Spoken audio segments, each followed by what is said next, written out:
Welcome back.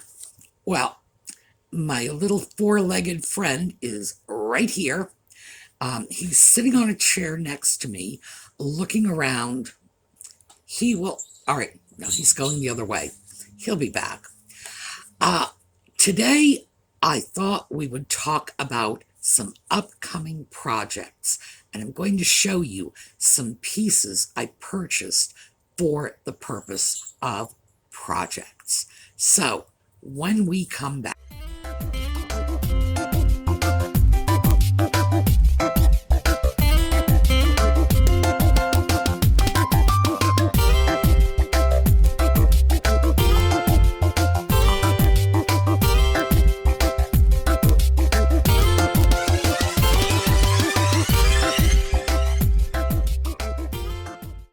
okay, project pieces. Let's start off with a pair of bookends. I saw these bookends in one of Paul's cubbies. Very interesting little pieces. So let's take a look. Okay, Paul again. $9 for a pair of South Asian bookends. They are not going to remain bookends. When I turn this piece over and run my hand across the padding on the bottom, I can see that the base is hollow. And a hollow base means we can turn these into lamps. And I think that would be a really interesting project. And I also think the lamps will be fantastic.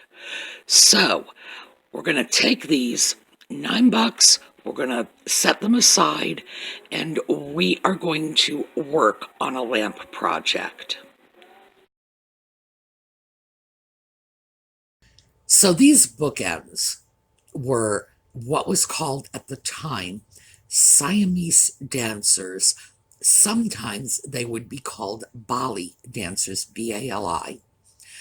And this was something out of that popular obsession we had with foreign cultures.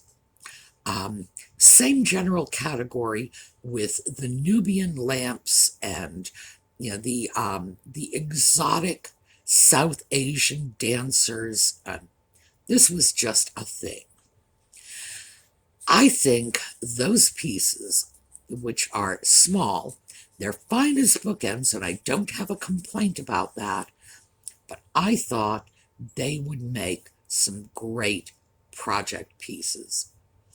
So, what I'm going to do with them is remove the felt on the bottom so I can get into that little opening on the inside. I will end up using, there's a particular kind of light lamp pipe. Now, remember, we have threaded pipes and we send our cords through the pipes. They make pipes for figural lamps, and the pipe goes up and then makes a 45-degree curve and then goes straight up again. You can get them in all kinds of different sizes. And I think that with the right kind of lamp pipe, throw a little socket on the top, we are going to have ourselves an interesting pair of lamps. So the first thing that's going to need to be done, as I say, is remove the felt on the bottom, take a look at what's inside, decide how they're going to be drilled and wired, and then I'm going to go over the lamp to do any repairs, any touch-up painting, anything like that, so that it's in good shape, drill through for our lamp pipe, wire up our lamp, and then we are good to go. I think this is going to be a fun project because what we're going to be able to do is take a look at this and transfer the knowledge that we gain from this project to any other bookend, a statue, a figurine, whatever you might have that you might want to turn into a lamp. I think it's going to be fun. I think it's going to be informative. I'm hoping it's not going to be too much of an adventure. It might be. Sometimes with a project like this, when I've never done it before, I end up looking at it saying, gee, this didn't turn out the way I wanted it to. So fingers crossed that it won't be disappointing. But that should be a fun project. Next up, another piece from Paul. I have had my eye on this doll for a while. She was marketed as a Hawaiian doll, hence the dress. This same doll was put out, and this is early to mid-60s. She was put out as a Hawaiian doll with the floral dress, as a Native American doll in buckskins, and in, well, street clothes, I guess you would say, as an African American doll. This doll is going to be a project doll. I am going to take her home, fix her up, and get clothing for her, and basically change the type of doll she is. I have no problem doing that, even though this is an old doll. And the reason is, as I say, the same doll sold as representing different ethnicities. And I had a doll like this when I was young. And my doll was wearing what I could only call a parochial school uniform, a little blue and green plaid jumper with a little white blouse, and she was an African-American doll. A Catholic African-American doll, I'm guessing, because of the parochial school uniform, but I'm going to take this doll and basically turn her into a copy of the doll I had. No problem with it, because the doll is the same, just changing her clothing. And I really think I would like to have that doll back. So we will do a doll restyling project.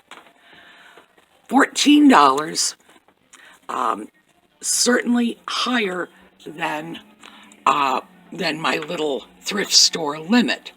However, she's a project doll, so I'm making allowances. Now, this one is not going to be an adventure. I've been restoring dolls for decades, so this is sort of a known quantity. What we're going to be able to take a look at doing is, one, cleaning a doll. That doll is going to be cleaned. Obviously, we don't want to deal with a dirty doll. We're going to look at how to deal with doll hair. This is a type of saran hair that this doll has, and we're going to wash it, possibly cut it, restyle it. It definitely needs to be cleaned. There's all kinds of schmutz in that doll's hair. So cleaning the hair that's going to be kind of a production. But there are ways to do this, and they might surprise you. When we get the doll of the hair done, we're going to look at repainting the doll. I'm certainly going to do at least some repainting of the doll's facial features, and I'll show you how to do that. That is, it's not as difficult as most people think. You just have to have some patience, a steady hand, and a toothpick. And I'll show you what to do with the toothpick. Then we are going to redress the doll. As I mentioned when I was filming the purchase of the doll, I had a doll like that. And my doll was wearing a little blue and green plaid parochial school uniform. She was a little Catholic African American doll. That was how the dolls were sold. So I'm going to either find and buy a doll dress that's appropriate for the size of the doll, and I will explain how to make those determinations when we get into the project. You have a doll, you want clothes for it, I will tell you the measurements you need. And we're either going to buy the clothing or we will make the clothing for the doll. I will not make the shoes. I'm going to buy doll shoes, which is a very easy thing to do. Again, if you know how to measure, you get the doll's foot, get it right, and you know where to look. And then I will end up with a finished doll. No problems, as far as I'm concerned, in completely changing the ethnicity of the doll, because the doll was simply sold as a not white doll. They were Hawaiian dolls, they were Native American dolls, they were African American dolls. I even saw one that I believe was original, but I can't be 100% sure, in a sari that I believe was a South Asian doll. So doll manufacturers just thought that dolls came in two varieties, the little blonde-haired, blue-eyed Barbies, and then something other.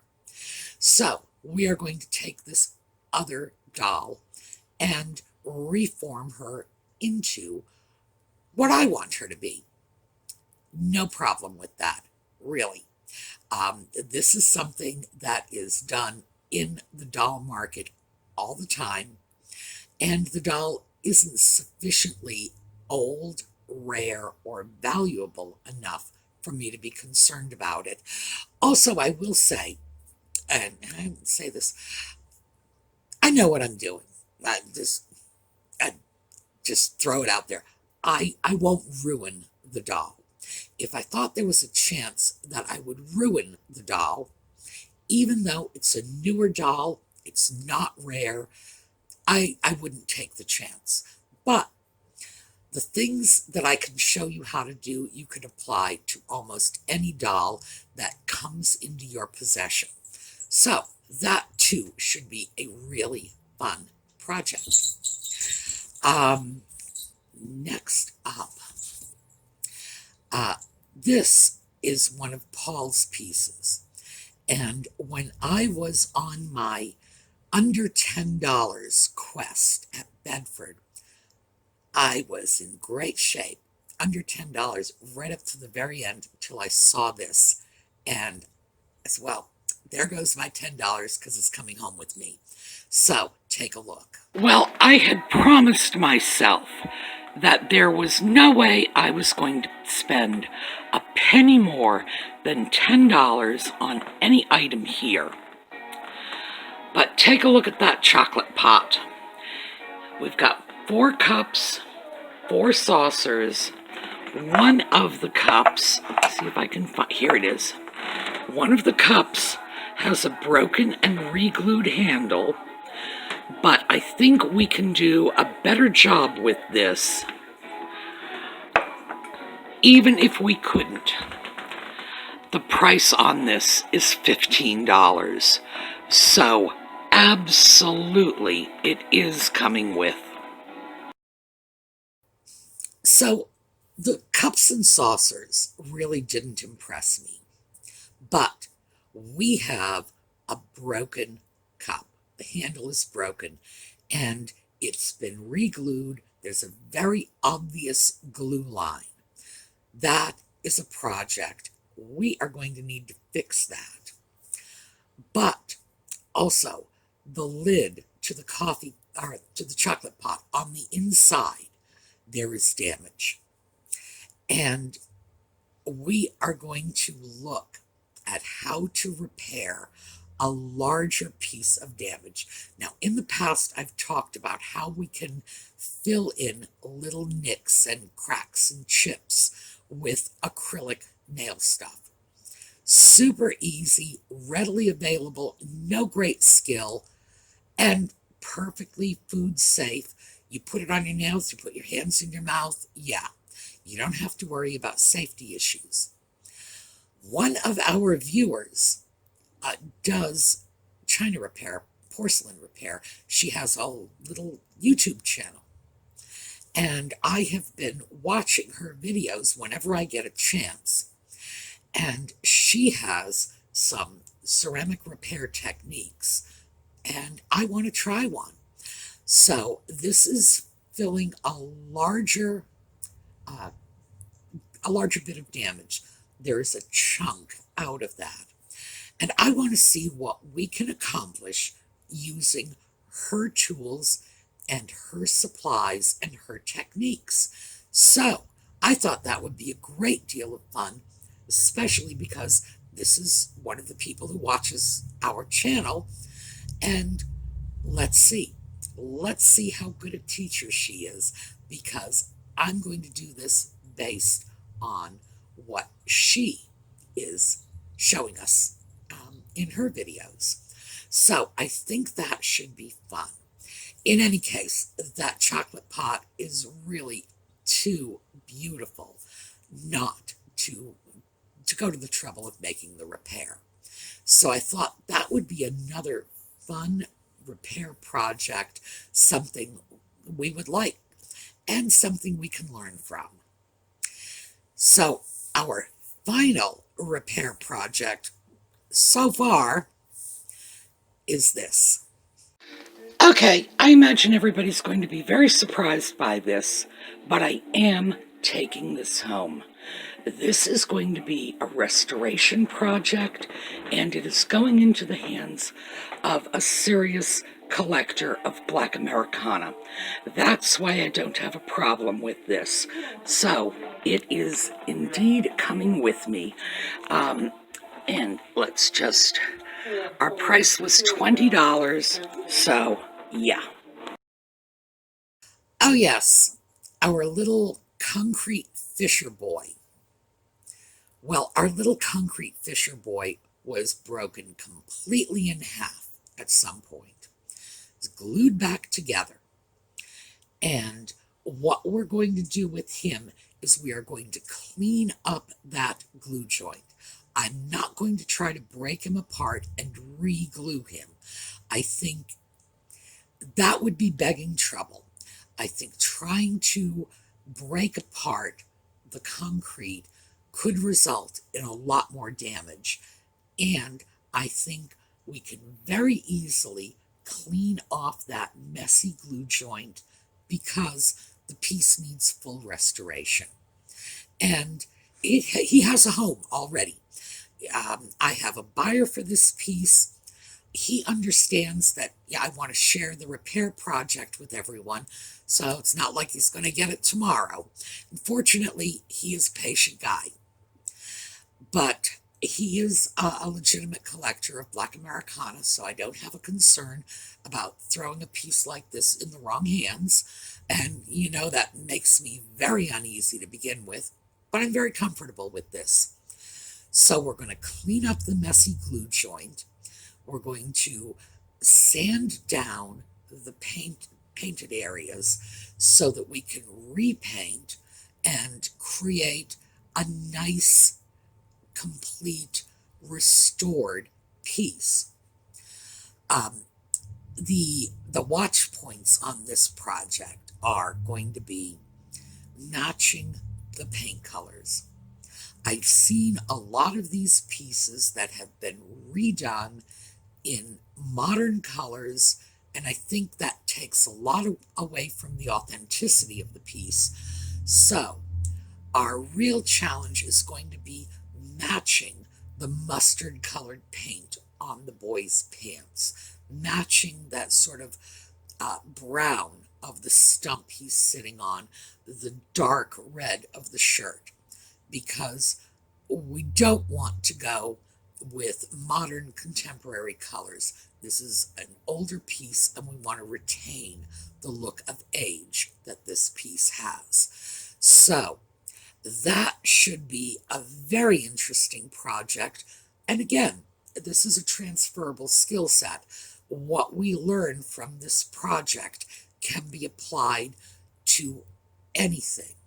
You know, you go out to the garden supply shop, you find a little concrete bunny or whatever, you want to know how to paint it, we're going to get into that. So, those are our upcoming projects, and we've got 4 of them.